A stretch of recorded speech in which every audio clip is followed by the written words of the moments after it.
제11장. 그러므로 내가 말하노니 하나님이 자기 백성을 버리셨느냐? 그럴 수 없느니라. 나도 이스라엘이니요 아브라함의 씨에서 난 자요 베냐민 지파라. 하나님이 그 미리 아신 자기 백성을 버리지 아니하셨나니 너희가 성경이 엘리야를 가리켜 말한 것을 알지 못하느냐? 그가 이스라엘을 하나님께 고발하되 주여, 그들이 주의 선지자들을 죽였으며 주의 제단들을 헐어버렸고 나만 남았는데 내 목숨도 찼나이다. 그에게 하신 대답이 무엇이냐? 내가 나를 위하여 바알에게 무릎을 꿇지 아니한 사람 7,000명을 남겨두었다. 그런즉 이와 같이 지금도 은혜로 택하심을 따라 남은 자가 있느니라. 아멘. 여전히 주시는 하나님의 은혜라는 제목으로 말씀 전하도록 하겠습니다. 여러분 시험 기간이다, 그죠? 시험 기간 아니에요? 네, 별로 신경 쓰고 싶지 않아요, 주일에는? 네, 시험 기간입니다, 그죠? 네, 시험 기간 많이 힘들죠? 어때요? 어렵지 않아요? 어렵죠. 네, 우리가 시험 기간이나 인생의 고비를 만날 때 꼭 내 마음속에 드는 생각들이 있어요. 시험을 잘 치면 하나님이 나와 가까운 것 같고, 시험을 못 치면 하나님이 날 버리신 것 같고, 혹여나 시험을 미뤘었거나 아니면 실수라도 하는 날에는 하나님이 왜 나를 지켜주시지 않았을까? 나는 하나님의 백성이 아닐까라는 그런 어려움에 봉착하기도 합니다. 내가 병에 걸려서 힘들어하거나 혹은 가정에 어려움이 생기거나 나라가 시끄러워지면 하나님은 우리 공동체를 버렸는가?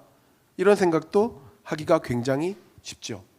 사실 우리나라 안 시끄러운 적이 없었던 나라인 것 같아요. 요즘도 참 우리나라는 시끄러워요, 그죠? 시끄러워요. 요즘 문화가 좀 이상하잖아요. 목사님 느끼기에 좀 이상한 문화 중에 하나가 뭐냐면 그런 게 있어요. 우리나라는 어떤 세대가 이제 집단을 이루어 가지고 다른 세대를 단체로 매도하는 문화가 있어요. 예를 들면 20대 30대는 40대 50대를 엄청 욕하고 있고, 요즘에 40대 50대는 20대를 엄청 욕하고 있고, 10대는 둘 다 욕하고 있고, 이런 문화가 예전부터 있었단 말이죠. 그래서 세대를 이름으로 딱 정했었어요. 여러분 1945년 전에 태어난 사람을 우리는 사일런스 세대라고 이야기를 해요. 사일런스 세대. 그리고 1946년부터 1964년까지 출생한 분들을 베이비붐 세대라고 해요. 이때 엄청나게 사람들이 폭발적으로 증가를 해요. 인구가. 사람 진짜 많이 나왔거든요. 그래서 여러분 요즘에 한 학교에 한 반에 한 20명 이렇게 있었잖아요. 목사님은 베이비붐은 아닌데 어쨌든 목사님 때도 한 반에 70명씩 있었어요. 60명씩 70명씩. 초등학교 때는 사람이 너무 많아가지고 오전반 오후반 이렇게 나눠서 다녔다니까요. 초등학교 저녁반 이렇게 다녔어요. 여러분 이해 상상이 돼요? 그렇게 많았었어요. 그리고 막 한 학년에 700명, 많게는 700명에서 800명까지 한 학년에 있었어요. 이번에 보니까 연암중학교는 전교생이 150명이더라고요. 교생이 이만큼 줄어든 거죠. 그리고 80년대생까지는, 그 뒤로 80년대생까지는 X세대라고 합니다. X세대. 그리고 96년까지는 Y세대 혹은 M세대라고 하고 97년생까지를 Z세대라고 합니다. 그래서 90년대생을 보통 MG세대라고 이야기를 하고 또라이라고 읽기도 합니다. 2010년부터는 알파세대라고 해요. 그러니까 여러분 대부분 다 알파세대죠. 알파세대. 도저히 뭐가 될지 모르겠는 세대인 거예요. 알파세대. 그리고 올해부터 태어나는 학생들을 베타세대라고 이야기를 해요. 여러분 저는 무슨 세대일까요? X라고 하면 안 되지. 그치, MG. 여러분 따라하세요. 저는 MG 목사. 그래, 저는 MG 목사. 여러분 예전에는 이런 특징을 그냥 붙인다고 생각을 했거든요. 근데 최근에는 이래저래 막 이걸 가지고 욕을 엄청 해요. 요즘 애들이 참 희한해요. 도저히 말이 안 통하고 생각이 다르다. 뭐 이렇게 싸가지가 없다. 버릇이 없다. 도저히 이상하다. 이렇게 3040 세대, 4050 세대는 그렇게 이야기를 하고, 최근에 MZ세대인 20대는 40대, 50대를 엄청 비난하기 시작해요. 여러분 영포티라는 말 들어보셨어요? 영포티? 예. 40대, 50대인데 되게 젊은 척, 자기가 젊은 줄 알고 젊은 척하면서 옷과 뭐 액세서리를 하고 다니는 거. 사진을 보면 이런 사람들을 영포티라고 이야기를 해요. 이게 요즘 최근에 많이 나오는데요. 아니 이런 사람들을 이제 AI가 만든 거예요. 이런 스타일 있잖아요. 분명히 나이는 40대, 50대인데 20대처럼 아주 젊은 척 모자를 쓰고 다니고 있고 아이폰 17을 들고 다니고 그리고 이렇게 막 스타벅스 들고 다니고 근데 늙었고 근데 자기는 안 늙었다고 하고 이런 사람들 그래서 굉장히 자기가 막 진리인 척 똑똑한 척 이야기하는 거를 2030 세대들이 막 욕을 하는 거죠. 뭐 이유는 당연히 아주 다양하죠. 정치적인 이유도 있고 사회 문화적인 오해도 분명히 있어요. 근데 어찌 됐든 그리스도인들이 취할 삶의 태도는 아니에요. 그리스도인들은 나이 든 사람은 나이가 많은 사람은 나이가 어린 사람들을 사랑하고 포용하고 이해해 줘야 되고요. 젊은 사람들은 나이가 드신 분들을 존중하고 공경하고 대우하고 예의를 지키는 것이 그리스도인의 삶의 태도예요. 그게 이 나라를 사랑하는 길이고 공동체를 성장시키는 길이에요. 근데 현실은 그렇지 않죠. 앞을 봐도 뒤를 봐도 은혜가 점점 사라지는 것 같아요. 나라도 교회도 가정도 더 힘들어지는 것 같고 하나님 시험 기간에 나를 왜 이렇게 힘들게 하십니까? 하나님 우리 가정을 왜 이렇게 힘들게 합니까? 하나님 우리 나라는 왜 이렇습니까? 하나님의 은혜의 촛대를 옮기셨습니까? 하나님 이제 더 이상 아닐까요? 이제 우리나라는 희망이 없는 걸까요? 하나님 이제 나는 내 인생은 희망이 없는 걸까요? 만약에 이때 하나님의 은혜는 여전히 우리와 함께 하신다. 하나님은 끝까지 우리와 함께 하신다. 하나님은 여전히 너를 축복하신다라는 믿음의 확신이 생긴다면 여러분 얼마나 좋을까요? 얼마나 더 열심히 힘을 가지고 살 수 있을까요? 내가 시험을 좀 못 쳐도 내 인생에서 조금 실패했었어도 하나님이 나와 함께 하신다는 것만 확신이 된다면 여러분 뭐가 두렵겠어요? 여러분 우리는 어떻게 해야 하나님의 은혜를 확신할 수 있을까요? 어떻게 해야 하나님이 우리 가족, 우리 민족, 우리 나라와 함께 하시고 은혜를 주신다는 것을 우리는 신뢰하며 믿을 수 있을까요? 사실 여러분 우리나라가 그렇게 안 좋은 나라가 아니에요. 되게 좋은 나라예요. 여러분 미국이 되게 좋은 것 같죠? 네, 좋아요. 가보면 엄청 좋아요. 멋있고 엄청 좋고 엄청 좋은 거 많아요. 근데 뉴욕 이거 장난 아니에요. 진짜 좋아요. 그런데 여러분 조금만 남쪽으로 내려가면 사람들이 다 총을 차고 다녀요. 총을. 워싱턴 쪽으로 차를 몰고 가는데 운전하시는 분이 그래요. 여기는 흑인들이 많이 있는 슬럼가라 가지고 차에서 내리면 안 됩니다 그래요. 우리나라에서 차에서 못 내리는 장소가 어디 있어요? 런던에 갔어요. 너무 멋있어요. 예? 막 건물들이 굉장히 오래됐고 고풍스럽고 근데 밤에는 절대 못 다닌대요. 너무 범죄율이 높으니까. 박물관에 갔어요. 내셔널 갤러리라고 박물관에 멋진 명화들이 있는 박물관에 가서 제가 백팩을 메고 그 명화들을 이렇게 한 명 한 명 보고 있는데 갑자기 가드가 와요. 이 많은 사람이 가져와서 Hey guy 뭐 이러면서 이제 영어로 얘기하는 거예요. 대충 들어보니까 너 가방 그렇게 메지 마라 이렇게 이야기하는 거예요. 내 가방을 내가 맨다는데 지가 왜? 그래서 내가 앞으로 메라는 거예요. 가방을 백팩을. 왜 그러냐니까 뒤로 메고 가면 그렇게 소매치기가 많다는 거예요. 자기들이 책임질 수 없으니까 앞으로 메고 다니라는 거예요. 선생님 우리나라에 그런 데가 있어요? 없죠. 예? 뉴욕에 가서 엠파이어 스테이트 빌딩, 킹콩이 매달렸던 빌딩 있잖아요. 엄청 거. 그거 구경하러 올라가다가 갑자기 중간에 가드가 막아요. 막고 가방을 다 뒤져요. 하나. 내가 그게 너무 신기해가지고 사진을 이렇게 딱 찍으려고 했거든요.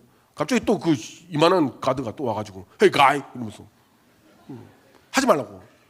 내 폰으로 내가 찍겠다는데 하지 말라고. 당신 그렇게 하면 당신 테러리스트로 간주될 수도 있다. 내가 보는 앞에서 지워라.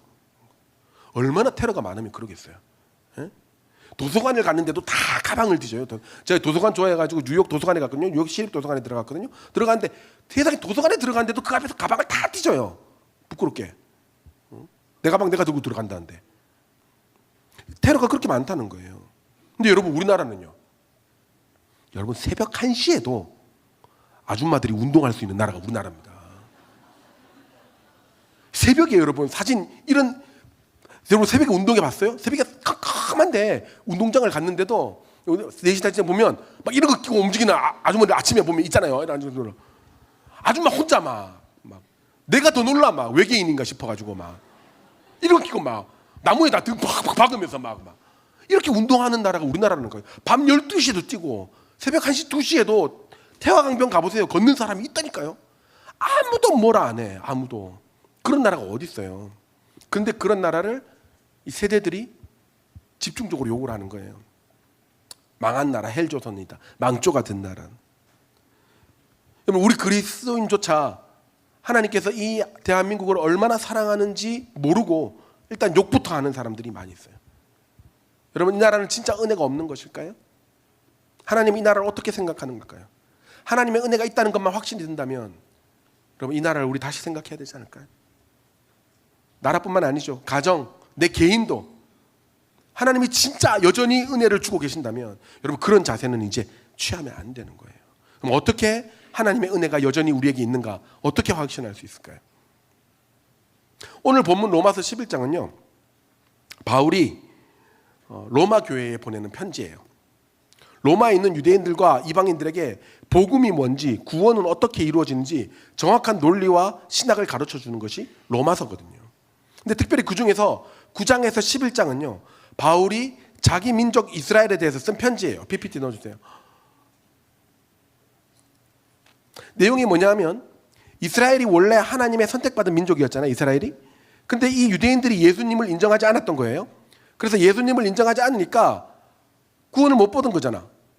그래서 바울이 이스라엘 자기 민족들이 제발 이스라엘 유대인들이여 예수를 믿어서 구원을 받아라라고 간곡하게 하는 것이고 특별히 하나님 앞에는 우리 이스라엘을 향한 긍휼한 마음을 가지게 해달라고 긍휼하게 우리 이스라엘 민족들을 도와달라고 바울이 간절하게 기도하며 쓴 편지가 바로 9장부터 11장까지 우리의 본문이에요.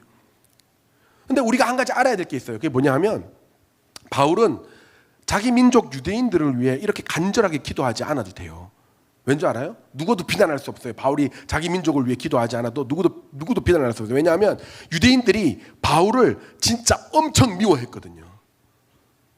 바울이 원래 엄청나게 뛰어난 바리새인이었잖아요. 유대인 중에 유대인이었다고요. 그런데 예수님을 만나서 진짜 구원의 진리를 알게 됐고 그래서 예수님을 전하다 보니까 유대인들의 논리가 틀렸다라고 이야기할 수밖에 없는 거예요. 그러니까 그 뒤로 얼마나 유대인들이 미워했는지 모릅니다. 예. 이런 모습들이 사도행전에 보면 잘 나와 있는데요. 9장에 보면 바울이 다메섹에서 유대인들이 막 이렇게 바울을 죽이려고 하니까 그 성문으로 탈출을 못해요. 유대인들이 다 막고 있어서. 그래서 성벽에 지금도 다메섹에 있는 그 유적이 남아 있는데요. 잠깐 보시겠어요? 저기 성벽에 광주리에 매달려 가지고 성을 막 탈출해야 됐어요. 여러분 그 엄청난 고결했던 바울이 광주리에 매달려서 내려오는 그 비참한 기분을 여러분 우리가 어떻게 알 수 있을까요? 그 밤에 제가 저 그림을 찾다가 저 광주리에 내리는 사람은 얼마나 힘들까? 그래서 사진을 보니까 엄청 힘들어하더라고요. 여러분 저 찡그리면서 막 으아 하면서 내려주는 저 친구들의 얼굴을 보면서 그 광주리를 타고 억지로 내려와야 되는 그 바울의 비참함을 여러분 생각해 보세요. 그 자기를 미워하고 자기를 죽이려 했던 유대인들이 얼마나 싫겠어요. 얼마나. 사도행전 14장에는요 유대인들이 돌로 막 바울을 때려 죽이려고 했고요. 또 실제로 돌에 너무 많이 맞아가지고 죽은 줄 알고 성 밖으로 질질 끌려 나오기도 했어요. 사도행전 23장에는 유대인들끼리 그렇게 얘기해요. 세상에 바울 같은 놈이 다시는 나오지 않게 하자. 그리고 자기들 옷을 벗어가지고 바울을 죽이기 전에는 내가 모든 것을 먹지도 않고 마시지도 않겠다라고 결의를 냈다니까요. 여러분 이게 얼마나 무시무시해요. 이런 유대인들을 위해 바울이 왜 기도해야 돼요? 나를 이렇게 싫어했는데. 아유, 여러분 자신 있어요? 네, 저는 못해요. 저는 죄송해요. 전 바울이 아니라서. 전 진짜 못해요. 여러분 솔직히 그렇잖아요. 미워하는 사람 있으면 같이 있기도 싫잖아요. 안 그래요? 우리 솔직해집시다. 그렇지 않아요? 저도 미워하는 사람이 있으면 같이 있기도 싫어요. 그래서 제가 우리 중고등부에는 미워하는 사람이 없게 하소서 제가 계속 기도해요. 계속 같이 있고 싶잖아요. 네. 최근에 저희 청소년부 목사님들이 헬스장을 많이 가요. 자주 가요. 지난주에도 이야기했다면서요. 내 허락 없이 내 사진 올렸다면서. 나 어이가 없어서 정말. 근데 그래서 내가 딱 갔어요. 저도 이제 저 매일 가요. 그냥 가면 항상 이원철 강사님 열심히 하고 있고 강한한 목사님 열심히 하고 막 그래요. 근데 그래서 흐뭇하고 막 이래요. 한 번은 제가 저녁 시간에 갔거든요. 원래는 항상 새벽기도 맞추고 가는데 저녁 시간에 갔어요. 가는데 이제 저녁이 좀 이제 사람도 많고 그렇잖아요. 근데 해서 내가 열심히 했어요. 1시간에서 1시간 반 정도 진짜 땀 쫙 빼고 그리고 이제 탈의실에 들어갔죠. 갔는데 옷을 이렇게 벗잖아요. 다 벗잖아요. 상상하지 마라. 다 벗었어. 다 벗고 씻고 나와가지고 이제 머리를 딱 말리고 있는데 꼭 있잖아요. 헬스장이나 이런 데 가면 제가 진짜 별로 안 좋아하는 스타일의 아저씨가 있어요. 뭐냐면 전혀 모르는데 말 거는 아저씨 있잖아요. 이 아저씨들의 특징인데 우리 집사님들 그러지 마요. 예, 젊은 사람들은 그런 거 별로 안 좋아해요. 저 MZ 세대잖아요. 그러니까 별로 안 좋아해요. 아니 말을 거는데 말을 전혀 모르는 사람한테 말을 걸면 좋은 말을 해줘야 되잖아요, 그죠? 근데 그게 좋은 말이라고 생각했나? 말을 거는데 나를 이렇게 보더니만 아이고 운동을 많이 해야 되겠어요 이러는 거예요. 안다고 내가 운동 많이 해야 되는 거 나도 안다고. 그래서 1시간 반 동안 열심히 운동하고 왔잖아. 그래서 샤워하고 나왔는데 나를 훑어보면서 왜 훑어봐 기분 나쁘게 남의 나체를 훑어보면서 아니 운동 많이 하셔야 되겠어요 이렇게 이야기를 하는 거예요. 얼마나 기분 나빠, 얼마나 미워. 여러분 제가 목사라서 네 운동 많이 해야 되겠어요 이러면 진짜 좋겠는데 저 진짜 그런 거 되게 무례하지 않아요? 나만 그렇게 느끼나? 무례한 것 같아요. 그래서 저는 내 생각에 너무 기분이 나쁘니까 대답을 안 할 수는 없고 예 이러고 말았어요. 그리고 다시는 그 시간대에 안 가요. 그 아저씨하고 마주칠까 봐 다시는 안 가요. 그럼 말 한마디 때문에라도 사람이 미워지니까 그 헬스장 그 시간에 가기 싫은 게 우리의 솔직한 심정이에요. 안 그래요? 예?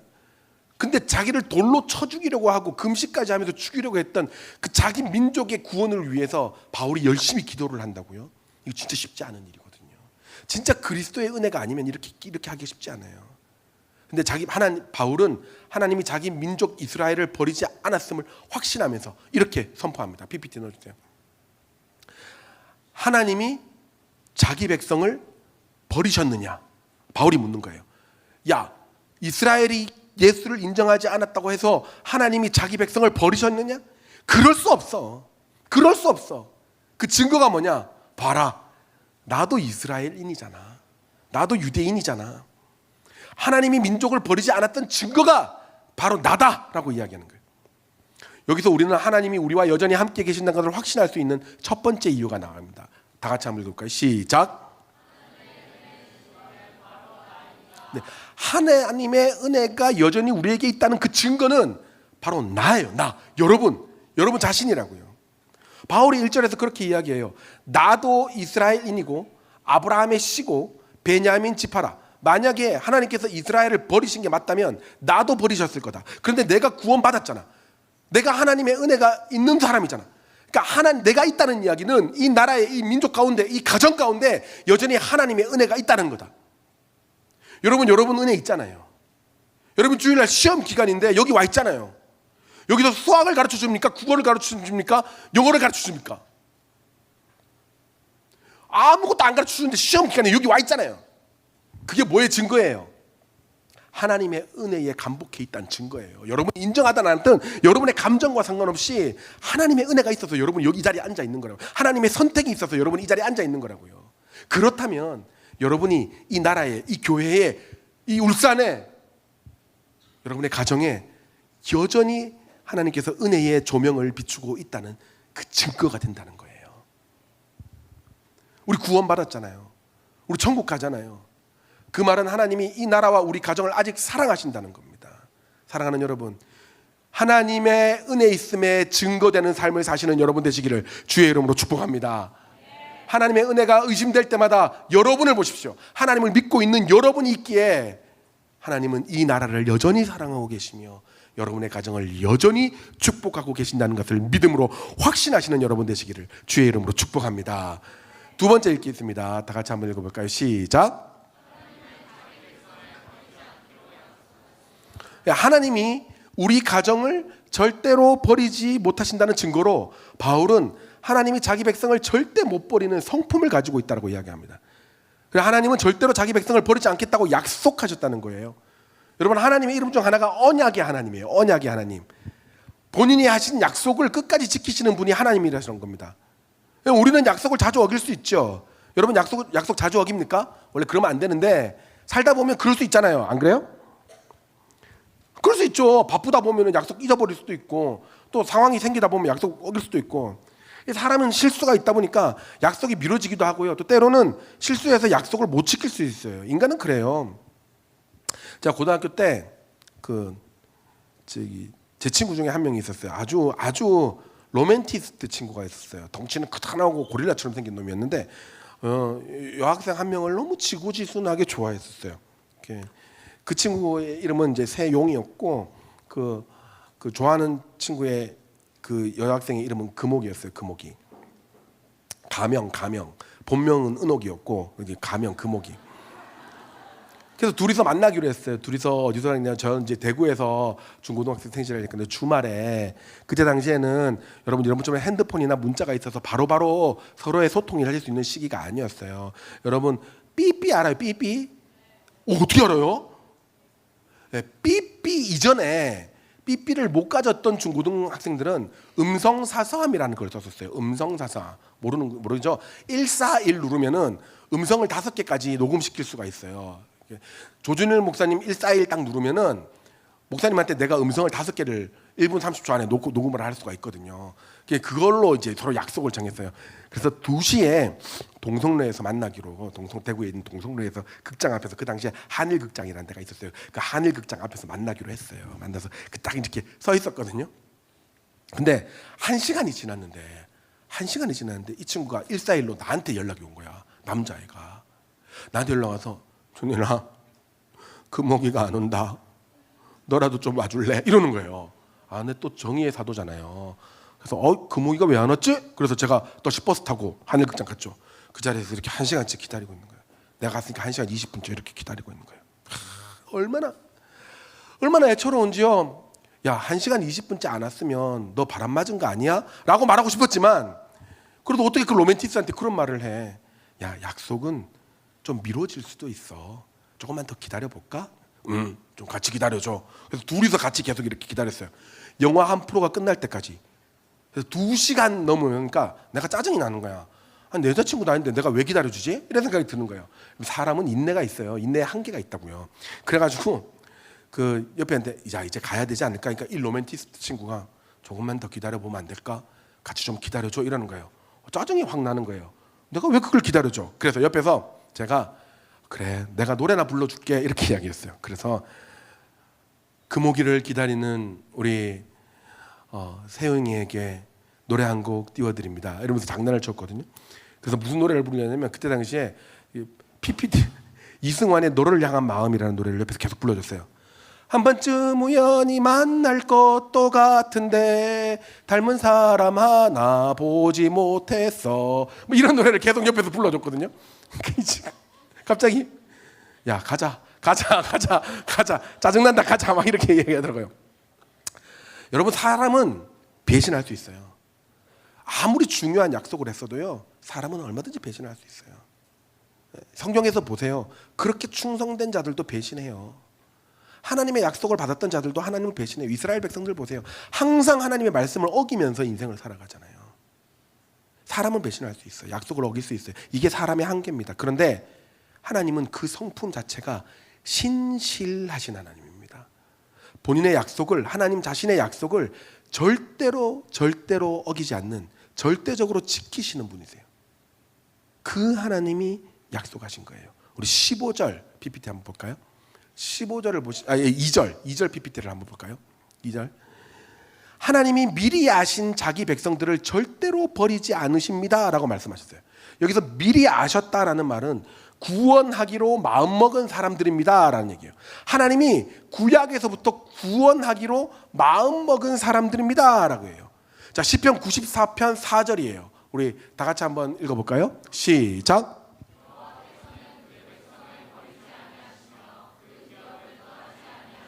아멘. 구약에서부터 하나님은요 절대로 그 백성을 버리지 않기로 약속하셨어요. 그래서 이 약속을 근거로 우리는 하나님이 우리를 버리지 않았다는 것을 확신할 수 있는 겁니다. 사랑하는 여러분, 혹시나 하나님이 나를 떠나지는 않았는가, 하나님께서 혹시나 우리나라와 가정을 버리지는 않았는가 그렇게 고민되시거나 어려워하시는 분이 있어요. 걱정하지 마십시오.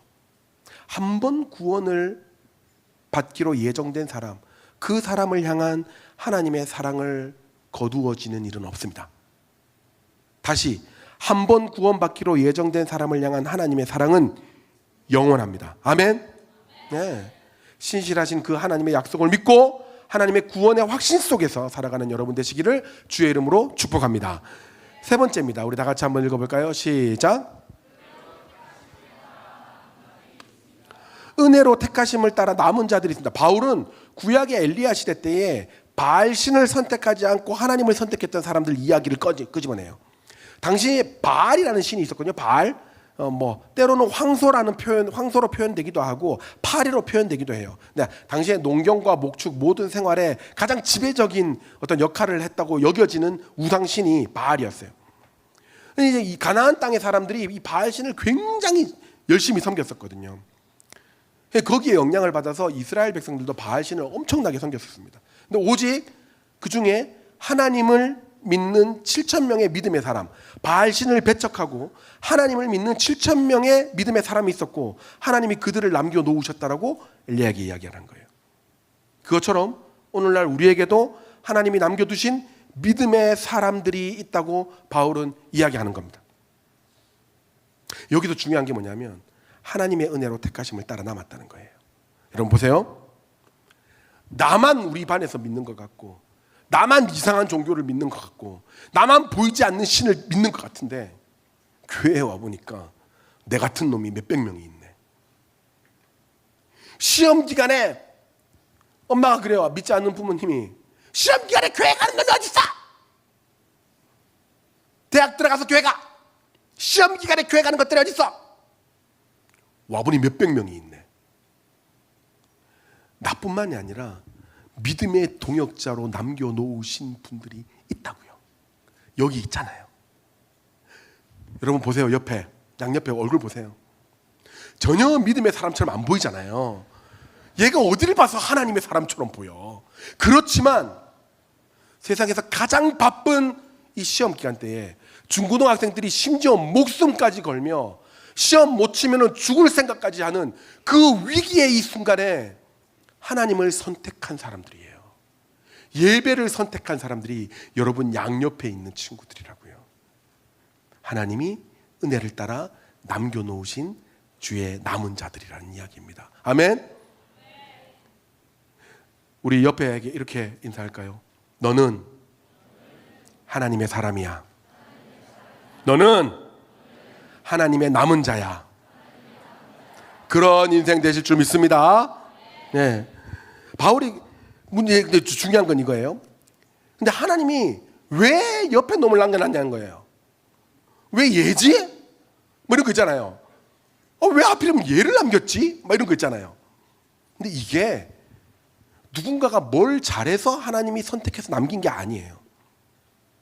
하나님이 전적으로 그냥 뽑으신 거예요. 하나님이 전적으로 선택하신 거라고요. 그래서 우리가 뭘 잘했기 때문에, 우리가 뭘 못했기 때문에 선택되거나 선택되지 않은 게 아니라고요. 오로지 하나님의 은혜입니다. 따라합시다. 이것을 은혜의식.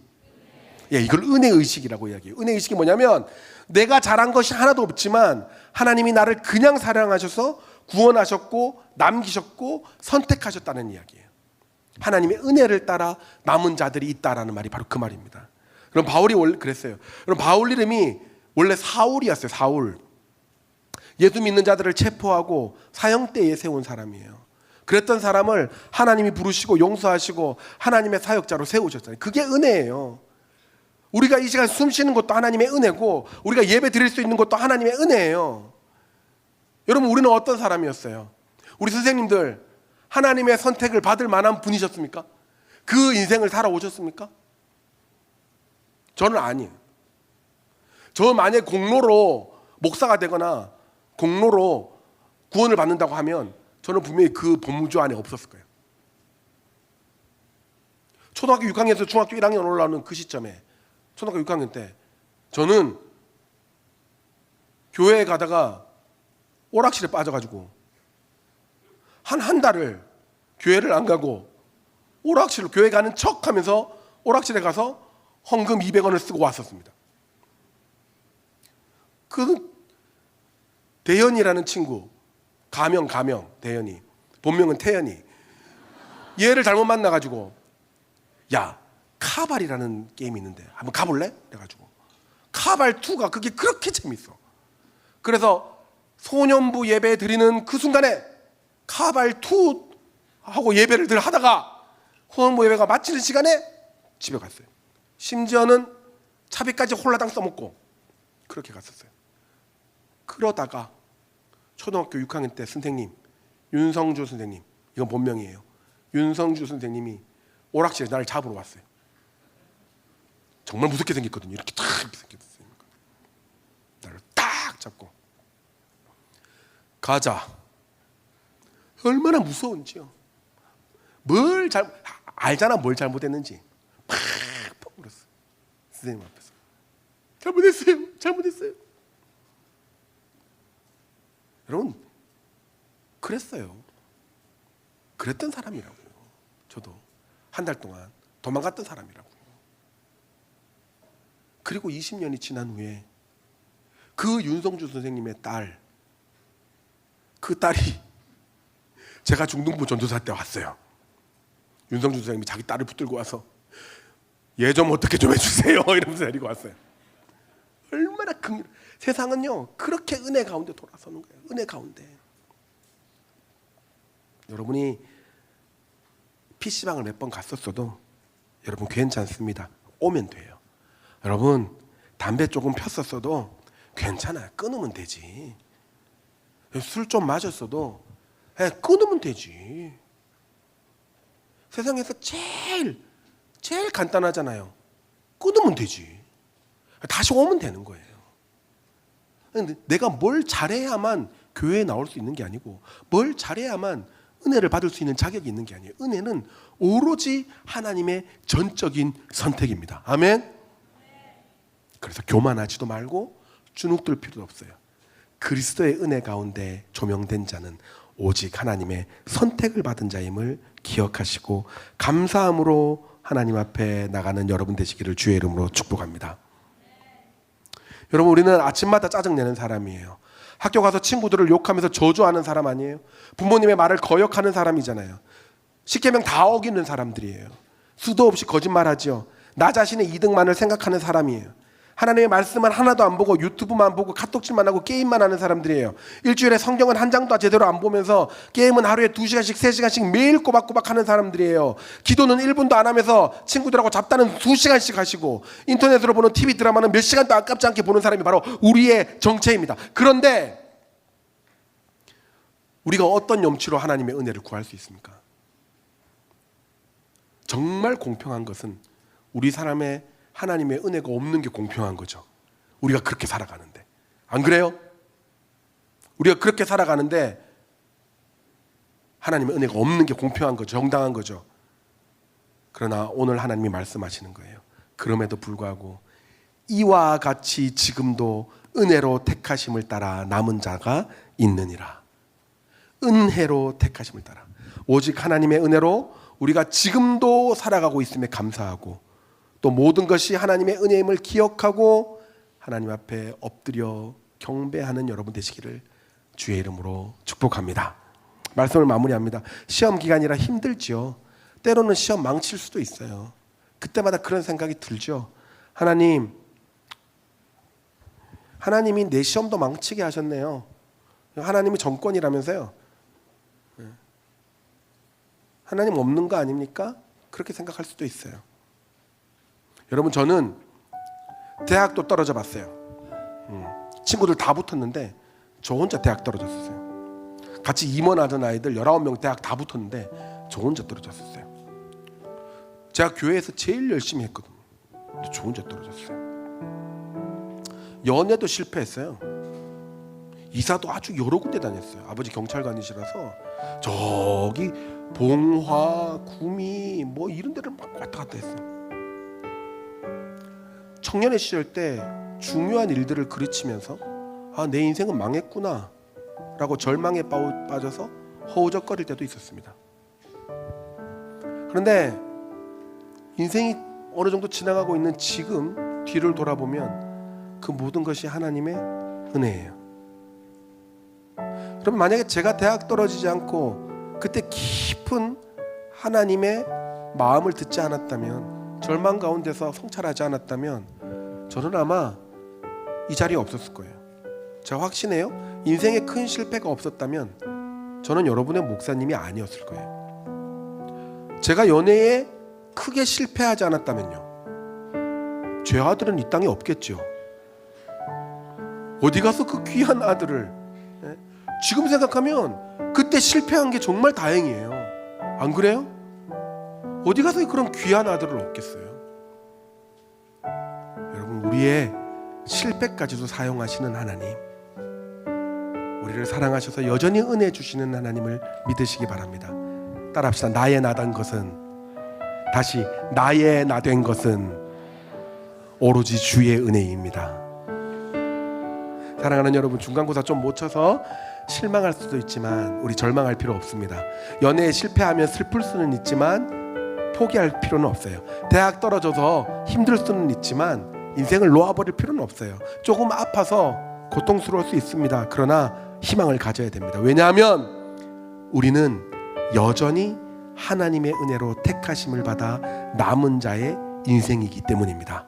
어떤 상황에서도 절망하지 않고 다시 하나님을 붙들고 다시 일어서서 다시 살아가는, 다시 힘을 내는 귀한 여러분의 삶이 되시기를 예수님의 이름으로 축복합니다. 우리 가슴에 손을 얹고 이렇게 기도할까요?